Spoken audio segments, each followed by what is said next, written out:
नमस्कार, आप देख रहे हैं दर्श न्यूज। मैं हूं आपके साथ रितेश शर्मा। बिहार सरकार के मंत्री और सीएम नीतीश कुमार के करीबी रत्नेश सदा का एक कथित ऑडियो वायरल हो रहा है। इस ऑडियो ने जदयू खेमे में हड़कंप मचा दिया है। कथित ऑडियो में मंत्री रत्नेश सदा अपने समर्थकों को बिहार सरकार के मंत्री अशोक चौधरी का पुतला जलाने की बात कर रहे हैं। हालांकि इस ऑडियो पर किसी भी जदयू नेता ने प्रतिक्रिया नहीं दी है, लेकिन विरोधी ये कह रहे हैं कि सीएम नीतीश कुमार की पार्टी में ही फूट है। जदयू के दो वरीय नेता एक दूसरे के विरोध में हैं। वायरल हो रहे ऑडियो में एक समर्थक ने मंत्री रत्नेश सदा को फोन किया। इसमें समर्थक अपना नाम सरवन सदा बताता है। उसने कहा कि वो मुंगेर के टेटिया बम्बर प्रखंड का रहने वाला है। मंत्री रत्नेश सदा ने उससे पूछा कि क्या बात है। इस पर समर्थक कहता है कि हम लोगों को भारी तकलीफ है कि भीम संसद में जब आप बोल रहे थे तो आपको खींचकर बैठा दिया गया। इस पर मंत्री रत्नेश सदा ने कहा कि पुतला जलाओ अशोक चौधरी का। इसके बाद समर्थक ने कहा कि क्या अशोक चौधरी ने दलितों को जुटाया था। इस पर कहा गया कि पुतला जलाओ अशोक चौधरी का, अशोक चौधरी का पुतला जलाओ और उसके खिलाफ लिखो भी। बताया जा रहा है कि 26 नवंबर को पटना में भीम संसद का आयोजन हुआ था। इसमें दलित समाज के लोग भारी संख्या में पहुंचे थे। कहा जा रहा है कि इस कार्यक्रम में जब मंत्री रत्नेश सदा बोलने के लिए खड़े हुए तो कुछ ही देरी में मंत्री अशोक चौधरी ने उन्हें बैठा दिया। इसी बात को लेकर मंत्री रत्नेश सदा के समर्थकों में काफी नाराजगी है। समर्थकों का कहना है कि मंत्री अशोक चौधरी ने उनके नेता रत्नेश सदा का अपमान किया है। बिहार सरकार के मंत्री रत्नेश सदा का कथित ऑडियो क्लिप वायरल होने के बाद से सियासी गलियारों में संभावनाओं की सियासत पर चर्चा तेज हो गई है। चर्चा तेज है कि नीतीश कैबिनेट में फिर से एक पद खाली होने वाला है। संतोष सुमन के इस्तीफा देने के बाद सीएम नीतीश कुमार ने जिन्हें मंत्री बनाया था, अब उन्हें किनारा लगाया जा सकता है। दर्श न्यूज इस वायरल ऑडियो की पुष्टि नहीं करता है। हालांकि इसके सामने आने के बाद बिहार की सियासत गर्मा गई है। रत्नेश सदा बिहार में जेडीयू का प्रमुख महादलित चेहरा है। वे मुसहर समाज से आते हैं। जीतन राम मांझी के महागठबंधन से अलग होने के बाद उनके बेटे संतोष सुमन की जगह रत्नेश सदा को SC/ST कल्याण मंत्री बनाया गया था। सियासी गलियारों में ये चर्चा इसलिए तेज हुई क्योंकि सीएम नीतीश के सबसे करीबी नेताओं में से एक मंत्री श्रवण कुमार ने मीडिया से मुखातिब होते हुए कहा है कि अगर कोई मंत्री पार्टी के खिलाफ कदम उठाता है तो उस पर विचार करते हुए कार्रवाई होगी। जेडीयू की भीम संसद को लेकर बिहार की राजनीति पहले से गरमाई हुई है। वहीं इसको लेकर पूर्व मुख्यमंत्री जीतन राम मांझी ने कहा था कि कार्यक्रम के विज्ञापन में सभी का नाम है, लेकिन रत्नेश सदा और नील का नाम है, फोटो नहीं है। भीमराव अंबेडकर के नाम पर भीम संवाद कर रहे हैं, लेकिन फोटो नहीं है। OBC SC के लोग ललन सिंह, अशोक चौधरी, संजय झा के फोटो से प्रभावित होंगे क्या, जिनका समाज से कोई मतलब नहीं है, सिर्फ बयानबाजी करते हैं, जो मंत्री और अधिकारियों के आगे पीछे करके राजनीति चला रहे हैं। वहीं जीतन राम मांझी के बेटे और हिंदुस्तानी आवाम मोर्चा के राष्ट्रीय अध्यक्ष संतोष सुमन ने कहा था कि पंचायत प्रेरक, टोला सेवक और तालीमी मरकज के रूप में कार्य कर रहे लोगों को प्रलोभन देकर भीम संसद में बुलाया गया था। सरकारी तंत्र का दुरुपयोग कर जनता दल यूनाइटेड ने भीम संसद का आयोजन किया। मंत्री रत्नेश सदा का अपमान भी किया गया। उन्होंने दावा किया कि ये बात दलित समाज के लोग भी जानते हैं कि किस तरह से लगातार मुख्यमंत्री दलितों का अपमान कर रहे हैं। पहले पूर्व मुख्यमंत्री जीतन राम मांझी को सदन के अंदर सीएम नीतीश कुमार ने अपमानित करने का काम किया। कल बिहार सरकार के मंत्री रत्नेश सदा को भरी सभा में अपमानित करने का काम किया गया। मुख्यमंत्री का सोच दलितों को लेकर क्या है, ये दलित समाज के लोग जानते हैं। आइए जानते हैं बिहार सरकार में महादलित मंत्री रत्नेश सदा के संघर्ष से भरे सफर के बारे में। बिहार के पूर्व सीएम और हम के संरक्षक जीतन राम मांझी के बेटे संतोष सुमन ने जब नीतीश कैबिनेट से इस्तीफा दिया था तो बिहार कैबिनेट में संतोष सुमन की जगह रत्नेश सदा ने ली। रत्नेश सदा सहरसा जिले की सोनबरसा सीट से 3 बार चुनाव जीतकर विधानसभा पहुंचे थे। अब वो मंत्रिमंडल में शामिल है। 16 जून को नीतीश कैबिनेट का विस्तार हुआ था। रत्नेश सदा के पास मंत्री पद की शपथ लेने का लेटर पहुंचा था। जेडीयू विधायक रत्नेश सदा सरल स्वभाव के व्यक्ति हैं। उनके पिता लक्ष्मी सदा मजदूर हैं। खुद रत्नेश सदा ने लंबे समय तक रिक्शा चलाया है। अब नीतीश कैबिनेट में मंत्री बनकर विभाग चला रहे हैं।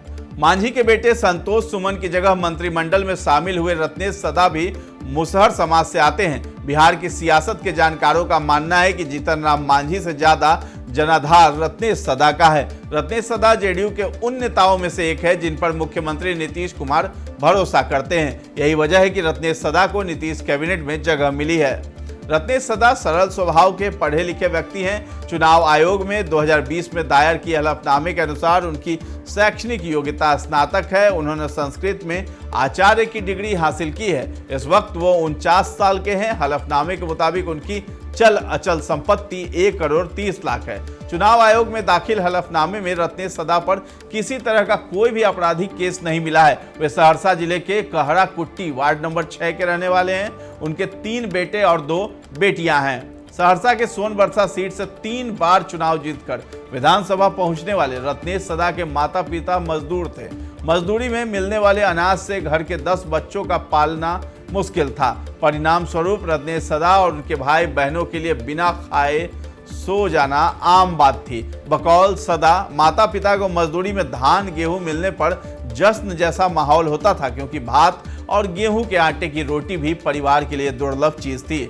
एक रोज तो 3 दिन से भूखे परिवार को खिलाने के लिए रत्नेश सदा को 12 रुपए में दिन भर नदी से बांस निकालने का काम करना पड़ा था। बिहार के मुख्यमंत्री नीतीश कुमार की सरकार के नए मंत्री और 3 बार के जदयू विधायक रत्नेश सदा की कहानी संघर्षों से भरी रही है।